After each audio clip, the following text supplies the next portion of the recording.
नमस्कार, जय श्री कृष्ण, राधे राधे। मित्रों, આજના વિડીયોની અંદર આપણે કમરની અંદર દુખાવો થાય, પીઠની અંદર દુખાવો થાય, તમને કન્ટિન્યુ જો એની અંદર તકલીફ થતી હોય,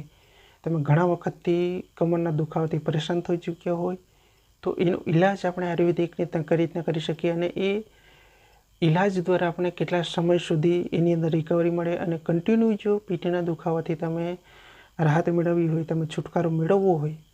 તો આ વિડીયો તમે અંત સુધી જોઈ લેજો। અને ખાસ કરીને મિત્રો, ચેનલ પર પહેલી વખત આવવાનું થયું હોય, તમને આયુર્વેદ સાથે જોડાવાની ઈચ્છા હોય, તમારી મનોભાવના હોય, જો કે હાલના સમયની અંદર આપણે આયુર્વેદિક ઔષધિ વિશે જાણકારી ના હોય, પણ ભવિષ્યની અંદર કદાચ આપણે આયુર્વેદ સાથે જોડાવાની ઈચ્છા હોય અને આયુર્વેદિક ઔષધિ વિશે જાણકારી મેળવવાની જો તમારી ઈચ્છા હોય, તો ચેનલને જોરથી સબસ્ક્રાઈબ કરી દેજો, જેથી કરીને આપણે આવનાર સમયની અંદર આયુર્વેદિક ઔષધિનો ઉપયોગ કરી અને એ બીમારી, કોઈ પણ બીમારી આપણા શરીરની અંદર પ્રવેશે એને દૂર કરી શકીએ। તો ચેનલને જોરથી સબસ્ક્રાઈબ કરી દેજો। તો હવે શરૂઆત કરીએ કે આજના વિડીયોની અંદર આપણે એ જ માહિતી મેળવીશું કે પીઠનો દુખાવો થાય, કમરનો દુખાવો થાય, તમને દરરોજ સાંજે તો તમને પીઠનો દુખાવો થતો હોય, માની લો કે તમે કોઈ પણ મોસમની અંદર, શિયાળો હોય, ઉનાળો હોય, ચોમાસું હોય, તમે સવારે ઘરેથી નીકળો, આખો દિવસ તમે હાર્ડવર્ક કરો અથવા તો ઓફિશિયલી વર્ક કરતા હો, છતાં પણ તમને કમરની અંદર દુખાવો થતો હોય, તમે આખો દિવસ ખુરશીમાં બેઠા બેઠા કામ કરો, કોમ્પ્યુટર પર કામ કરો, છતાં પણ તમને સાંજે ઘરે આવો ને તમને પીઠનો દુખાવો શરૂઆત થાય,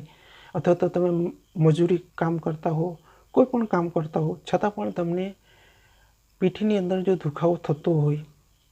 તો એનો આયુર્વેદિક રીતે આપણે કઈ રીતના એ દુખાવો દૂર કરી શકીએ। તમે ઘણા વખતથી પરેશાન હો, તમે સ્પ્રે પણ લગાવતા હો, તમે મલમ પણ લગાવતા હો, માલિશ પણ કરતા હો, છતાં પણ તમને રાહત જો ના મળતી હોય, દરરોજ જો તમને એ તકલીફ તમને સતાવતી હોય,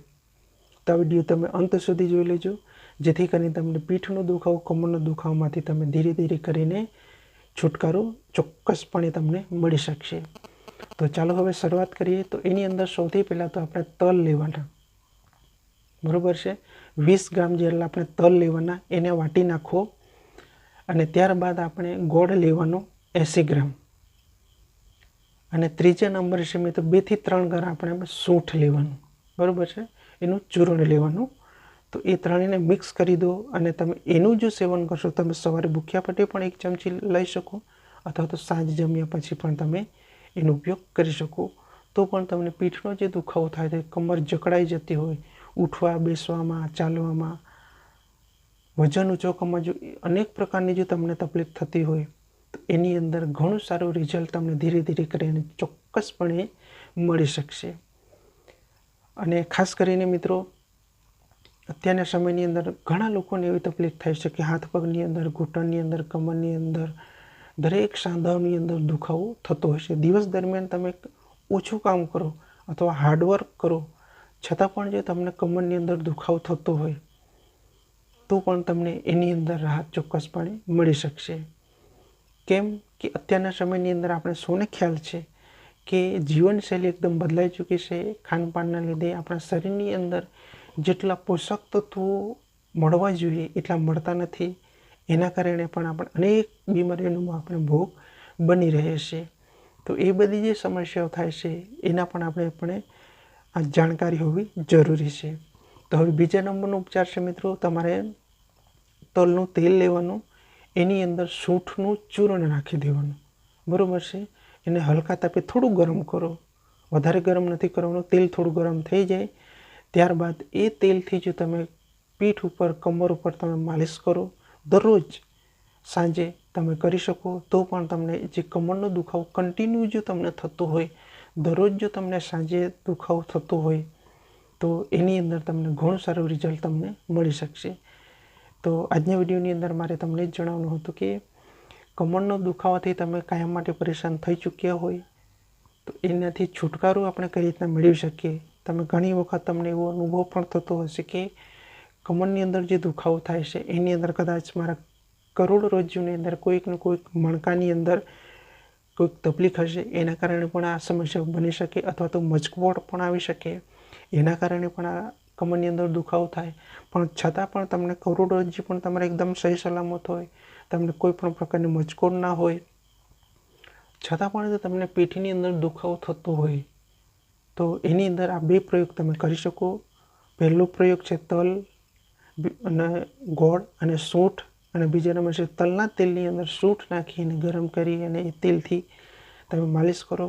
તો પણ તમને ઘણું સારું રિઝલ્ટ તમને મળી શકશે. જો કે તરત એની અંદર રાહત ના મળશે, પણ ધીરે ધીરે દરરોજ જો તમે એનો પ્રયોગ કરશો તો તમને ચોક્કસપણે પીઠના દુખાવામાંથી તમે છુટકારો મેળવી શકશો. તો આજના વિડીયોની અંદર મારે તમને ટૂંકી માહિતી જણાવવાની હતી કે તમને ઘણા વખતથી પીઠના દુખાવાથી તમે પરેશાન થઈ ચૂક્યા હોય તો ચોક્કસપણે આ 2માંથી કોઈ પણ એક પ્રયોગ તમે અપનાવી શકો, જેથી કરીને તમને ઘણું સારું રિઝલ્ટ અને આરામનો અહેસાસ તમને ચોક્કસપણે મળી શકશે. અને ખાસ કરીને મિત્રો, ચેનલ પર પહેલી વખત આવું થયું હોય, તમને આયુર્વેદ સાથે જોડાવાની ઈચ્છા હોય, તમારી મનોભાવના હોય તો આ ચેનલને જરૂરથી સબસ્ક્રાઈબ કરી દેજો, જેથી કરીને તમને આવી જ આયુર્વેદિક ઔષધિ વિશે, ઘરેલું ઉપચાર વિશે, ઘરગથ્થુ માહિતી વિશે તમને ચોક્કસપણે માહિતીઓ મળતી રહેશે. અને ખાસ કરીને અત્યારના સમયની અંદર આપણે જીવનશૈલી એટલી બદલાઈ ચૂકી છે, આપણે પ્રકૃતિને વિરુદ્ધ પણ આપણે ઘણી વખત આપણી જીવનશૈલી આપણે વિતાવી રહ્યા છીએ, જેના કારણે આપણા શરીરને અનેક પ્રકારની તકલીફો પણ આપણે ભોગવી રહ્યા છીએ. એનો સૌથી આપણે પ્રેક્ટિકલ અનુભવ પણ આપણે દરેક વ્યક્તિને એનો થઈ પણ રહ્યો છે. તો બને ત્યાં સુધી આપણે આયુર્વેદ સાથે જોડાઈએ, આયુર્વેદિક ઔષધિ વિશે જાણકારી રાખીએ. જો કે અત્યારના સમયની અંદર આપણું શરીર એકદમ સુરક્ષિત હોય, પણ બને ત્યાં સુધી આવનાર સમયની અંદર આપણા શરીરની અંદર કઈ બીમારી આવી શકે એનો આપણે ખ્યાલ પણ હોતો નથી. તો બને ત્યાં સુધી આપણે આયુર્વેદ વિશે જ્ઞાન હોય, જાણકારી હોય, તો એ બીમારીઓ સામે આપણે કઈ રીતના ધીરે ધીરે કરીને બીમારીઓને આપણે જડમૂળથી દૂર કરી શકીએ. તો બને ત્યાં સુધી આયુર્વેદ સાથે જોડાવવું ચોક્કસપણે જરૂરી પણ છે મિત્રો. તો આ ચેનલને જરૂરથી સબસ્ક્રાઈબ કરી દેજો. તો મળી કોઈ નવા ટોપિક સાથે, ત્યાં સુધી મારા તમામ દર્શક મિત્રોને લાંબુ અને સુરક્ષિત આયુષ્ય મળી રહે. અને ખાસ કરીને તમને આ તકલીફ થતી હોય તો ચોક્કસપણે આ 2માંથી કોઈ પણ એક પ્રયોગ તમે અપનાવી શકો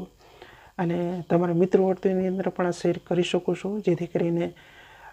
કોઈક મિત્રને આવી તકલીફ થતી હોય, પીઠની અંદર કન્ટિન્યુ જો દુખાવાનો તકલીફ થતી હોય, અહેસાસ થતો હોય, તો એ ઘરે બેઠા જ આ પ્રયોગ પણ અપનાવી શકે, જેથી કરીને આપણે વધારે બાહ્ય જે કંઈ આપણે ટ્રીટમેન્ટ કરી છે એનાથી આપણે છુટકારો મેળવી શકીએ. તો મળી કોઈ નવા ટોપિક સાથે, ત્યાં સુધી મારા તમામ દર્શક મિત્રોને લાંબુ અને સુરક્ષિત આયુષ્ય મળી રહે એ પ્રભુને પ્રાર્થના. જય શ્રી કૃષ્ણ. રાધે રાધે.